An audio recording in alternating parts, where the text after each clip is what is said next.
Paz do Senhor, galera, como é que vocês estão? Espero que todos estejam bem, gozando de plena saúde, fortalecidos pela palavra de Deus e lógico, lendo a Bíblia, beleza? Bora para o nosso devocional, Isaías capítulo 22, e eu gosto sempre de lembrar você que aqui eu trago algumas curiosidades, algumas pesquisas com relação ao conteúdo do texto, lembrando você sempre que isso não se trata de uma aula de teologia. Não quero trazer revelações para você, quero apenas compartilhar a minha devocional para que ela possa enriquecer a sua, como você também pode contribuir com a tua devocional para enriquecer a minha, amém? Vamos lá no capítulo 22 aqui, uma mensagem a respeito de Jerusalém. Então essa mensagem aqui, na verdade, ela está tratando do cerco assírio em Jerusalém, que aconteceu em 701 durante o reinado do rei Ezequias. E talvez também, e você vai perceber que alguns trechos aqui, elas se referem também aos preparativos feitos pelo povo no cerco novamente a Jerusalém, só que aí de 588 a 586 pelo Império Babilônico, tá bom? Então aqui você vai perceber que tem essas duas nuances aqui do texto. Por exemplo, no verso 2, Deus fala assim, o que vejo nesta cidade festiva, aqui Deus através do profeta, ele está repreendendo o povo, porque o povo estava celebrando o fim do cerco dos assírios. E não estava vendo aquilo que Deus já estava avisando, que traria uma nação pior do que os assírios para acertar as contas com Judá por conta do pecado. Isaías aqui, nessa palavra, ele já estava antevendo o cerco babilônico em 586, ou seja, aquilo que os assírios não conseguiram, a Babilônia ia conseguir. Ela ia destruir Jerusalém, não só destruir os muros, mas destruir o templo, ia matar 1/3 do povo na espada, 1/3 de fome, e levaria 1/3 cativo. Sobraria apenas um pequeno remanescente do povo. Então eles não estavam atentos aqui a essa situação do verso 1 ao verso 4, por isso Deus faz essa advertência aos babilônicos, né? Aqui eu faço aqui uma observação também, aqui ó, no 2, ele fala assim, ó, há cadáveres por toda parte que não morreram pela espada e nem morreram pela batalha, ou seja, morreram de doença, morreram de fome. Por quê? Porque o cerco isolava os habitantes dentro da cidade, e aí toda a produção agrícola de alimentos não podia ter acesso. E você já imaginou esse povo trancado dentro de uma cidade com os muros altos, como é que era a condição sanitária, como era a higiene? Então, quer dizer, tornava um ambiente propício para doença, para pragas e muitas outras coisas. Então é isso que esse texto está dizendo aqui, quando fala que essas pessoas não morreram pela batalha. Aqui nós vemos também que os muros de Jerusalém foram derrubados, então essa referência aqui já é da Babilônia, lá em 2 Reis 25:4, em 586, dia 17 de julho de 586, quando a Babilônia invadiu e destruiu Jerusalém. Faz aqui uma referência aos elamitas, eu fui pesquisar, né, no verso 6, dos elamitas são arqueiros com seus carros e cavaleiros. Os elamitas, eles eram de Elão. Elão está localizado a leste da Babilônia, e mais tarde esses elamitas ajudaram e participaram da derrota da Babilônia. Olha só, está unido aqui agora, mas depois vai participar da derrota da Babilônia. No verso 8 ao 11, eu achei uma coisa muito legal aqui, porque é uma preparação para a guerra. Eles falam que as defesas de Judá foram removidas, e aí eles foram até o arsenal pegar as suas armas, inspecionaram os muros, examinaram as casas, usaram as pedras para reforçar o muro, viram o reservatório de água, mas em nenhum momento, lá no verso 11, no final, em nenhum momento pedem ajuda àquele que faz tudo, não levar em conta aquele que há muito planejou essas coisas. E a conclusão aqui é lógica, não adianta nada você fazer um monte de plano, não adianta nada você fazer um monte de preparação, se você não considerar Deus como parte principal desse plano. O salmista diz assim, em vão vigiam os sentinelas se não for o Senhor que guardar a cidade. Em vão trabalham os construtores se não for o Senhor que edificar a casa. E aqui nós podemos pegar Provérbios 16:1, que nós já estudamos, que diz assim, que o coração do homem ele pode fazer muitos planos, porém é dos lábios do Senhor É dos lábios do Senhor que vem a resposta certa. Amém? Então você pode fazer o plano que você quiser, mas você deve considerar Deus em todos os seus planos, senão você vai fracassar e isso vai ser um negócio muito chato, né? Aqui tem uma frase aqui que ele fala assim, ó, comamos e bebamos e depois morramos, né? Então Deus estava alertando o povo aqui do verso 12 até o verso 13, no final desse verso 13 aqui, quando ele diz isso, ele começa com uma advertência, né? Ele começa com uma advertência falando que o Senhor dos Exércitos chamou o povo para que chorassem, em vez de chorar e rasparem a cabeça, na verdade eles começaram a dançar, brincar e tal, e aí eles diziam, comamos e bebamos, porque depois nós iremos morrer. Aqui Deus ele está fazendo um alerta para o povo. Está fazendo um alerta para o povo contra a indiferença, ou seja, Deus está falando e o povo não está ouvindo, o povo está brincando. Eles não querem ouvir a Deus. Por isso que eles dizem, comamos e bebamos, porque depois nós morreremos. Essa frase, depois, ela é usada por filósofos gregos, é uma frase pagã, né? De quem está zombando de Deus, de quem não está considerando Deus. E por isso que no verso 14 há uma pré-figuração do que iria acontecer mais tarde, em 586, lá na Babilônia. Quando ele diz, assim o Senhor dos Exércitos me revelou o seguinte, até o dia em que vocês morrerem, esse terrível pecado não será perdoado.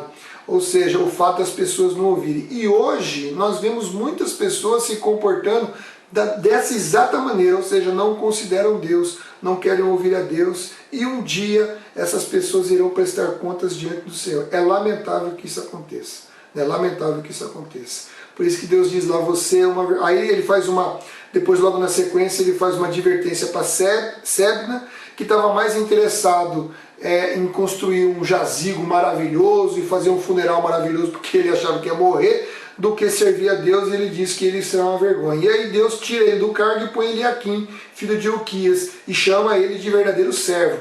Mas lá no finalzinho, no verso 25, ele diz assim, tudo que nele se apoia cairá com ele, se referindo ao dia do Senhor, o dia que o Senhor iria prestar contas de Judá. Ou seja, nem mesmo a fidelidade de Eliaquim poderia salvar Judá da prestação de conta que aconteceu um século depois. No capítulo 23, nós vimos aqui que é uma mensagem a respeito de Tiro.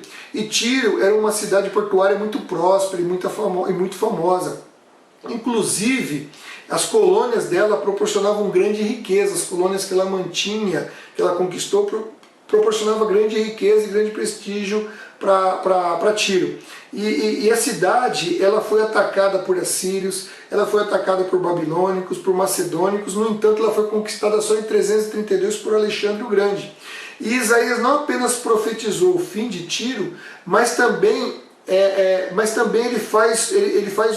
ele faz uma advertência a todas as pessoas e todas as nações que colocam as suas riquezas e a sua segurança terrena e se orgulham delas e não levam em consideração o Senhor. Então aqui é uma advertência muito séria, porque muitas vezes as pessoas confiam em seus cavalos, confiam em seus carros de guerra, confiam na força do seu próprio braço e não confiam no Senhor. O segredo não é esse. O segredo é você lembrar que tudo que você tem foi Deus que te deu. Então se foi Deus quem deu, confia nele, não confia nas coisas que você tem, não confia na força do seu braço, porque até o fôlego de vida quem te deu foi Deus. Amém? Lembre-se sempre disso, confie no Senhor, não confie no homem. Maldito é o homem que confia no homem e faz da força do seu braço a razão da sua existência. Não faça isso. É o Senhor que nós devemos confiar. Faz aqui uma referência sobre o Egito, né? Que o Egito ele tinha uma grande dependência comercial, de Tiro, e ali quando ele ouve a destruição de Tiro ele vai ficar abalado, porque na verdade o Egito dependia dos navios de Tiro para exportar os seus produtos. Aí depois no verso 13 vai falar aqui, ó, olhem para a terra da Babilônia, esse povo não existe mais. Eu fiquei intrigado com isso aqui, mas como que isso aqui? É que na verdade em 689 os assírios destruíram a Babilônia, eu não sabia. Aí eu fui pesquisar, em 689 os assírios destruíram a Babilônia, só que em 586 a Babilônia já era um império, já tinha destruído a Assíria, já tinha assumido o controle e era o grande império com Nabucodonosor, e aí acabou destruindo Judá e Jerusalém.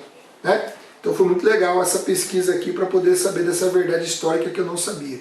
O capítulo 24 é chamado do Apocalipse de Isaías ou o Pequeno Apocalipse. Ela é uma mensagem do 24, 1 até o 27, 13, é uma mensagem apocalíptica. É uma mensagem de julgamento completo, universal, espiritual, relacionado com o fim da humanidade. E o livro de Apocalipse de João, ele vai tratar desse tema, ou desse julgamento, com mais pormenores. Mas aqui é uma antecipação desse julgamento, e é muito legal, sabe? As coisas que estão escritas aqui são tremendas, pena que a gente não tem tempo para comentar todas elas. Mas, por exemplo, no verso 6 ele diz: por isso a maldição consome a terra, e seus habitantes pagam por seus pecados. Aqui ele tá se referindo aos efeitos, que os efeitos do pecado são tão terríveis na terra, que nada aqui pode fazer expiação pelo pecado, a não ser a nossa esperança é o próprio Deus, que acabou reconciliando toda a humanidade consigo mesmo através de Cristo Jesus, conforme Colossenses 1, 19 e 20. Mas não para por aqui não, não para por aqui não. Olha só, do verso 14 até o verso 16, fala do pranto, fala da dor, do grito, e embora essas pessoas estivessem passando por aquilo, elas estavam adorando, elas estavam glorificando, elas estavam com uma esperança de uma nova realidade em Deus. É como diz no livro de Apocalipse também. E no verso 19 é assustador. No verso 19 e 20 fala da falência moral, a terra se despedaçou, está totalmente destruída. É uma referência, porque ele está jogando aqui embaixo as coisas que ele já disse lá em cima. É uma referência à falência moral de todos os povos, de todas as nações, da humanidade de uma forma geral, que implica no mundo físico, que implica que abala o mundo físico. O pecado, quando entrou no ser humano, ele também abalou a natureza. Por isso que Paulo fala que a natureza geme com dores de parto, aguardando a revelação dos filhos de Deus, para que ela também seja restaurada, como diz lá em Romanos 8, do verso 18 ao verso 25. Então você vê que até a natureza sofre por conta do pecado, é verdade mesmo. A destruição da natureza, a poluição dos mares, a exploração das riquezas, tudo isso vai influenciando. Então realmente a terra se despedaça por causa do egoísmo e do pecado do ser humano. E eu achei interessante também que do verso 14 até o verso 16, que eu esqueci de comentar aqui, um detalhe que eu esqueci de comentar, é que além daquela questão das pessoas vivenciarem a dor da devastação e da realidade, os piedosos aguardando a restauração, é a nossa realidade de hoje. Porque a gente está presenciando toda a destruição, todo o egoísmo, toda a corrupção, e ainda assim nós temos esperança de um mundo renovado quando Jesus voltar. Essa esperança nunca pode acabar. Do verso 21 ao verso 23, fala que nenhum poder sobrenatural poderá preservar qualquer ser no universo inteiro do pronunciamento da justiça divina. E aqui ele está se referindo claramente aos poderes diabólicos, está se referindo aos astros que eram adorados pelos pagãos, está se referindo inclusive aos anjos que serão julgados. E você pode conferir isso em 1 Coríntios 6,3 e 2 Pedro 2,4. Esse é do verso do 24. E no 25 tem coisas muito legais aqui no capítulo 25. Não, já comentamos, né? 23, 22, 23 e 24. É isso mesmo, o verso 25 fica para a próxima então, amém? Então olha só, muita coisa legal, muita coisa bem interessante, real do nosso momento, tá bom? Então que você tenha aproveitado essa devocional, que as advertências que tem aqui, que você possa tomar para a sua vida, que nós possamos melhorar, que nós possamos ser cristãos melhores através dessas verdades que nós estamos lendo, sabe, que nós possamos colocar todas elas em nosso coração e clamar ao Espírito Santo de Deus que nos conduza pela verdade de Cristo Jesus, para que nós sejamos realmente a imagem e a semelhança de Cristo, abençoando as vidas das pessoas e mudando, sendo luz e sal nesse mundo. É isso que nós precisamos, amém? Que você possa abençoar muitas vidas, que essa palavra abençoe você e que você possa, se você não é ainda inscrito no canal, se inscrever, dar o seu like, acionar as notificações e principalmente divulgar esse canal. Esse canal é dedicado exclusivamente à palavra de Deus, amém? Então divulgue para os seus amigos, divulgue para os seus contatos e que essa palavra possa abençoar muitas e muitas pessoas, trazer fortalecimento espiritual e segurança, sabendo que tudo que acontece aqui nesse livro está dentro da soberania de Deus. E o verdadeiro desejo de Deus é que o homem se arrependa dos seus pecados, se volte para Deus e tenha a vida abundante que Jesus prometeu. Esse é o desejo de Deus para mim e para você. Deus abençoe sua vida, que a graça do Senhor Jesus, a comunhão com Deus e o poder do Espírito Santo esteja sobre sua vida em todos os momentos, que você seja bênção para as pessoas. Amém? Então fica aqui um abraço, até a próxima, tchau, valeu, até a próxima.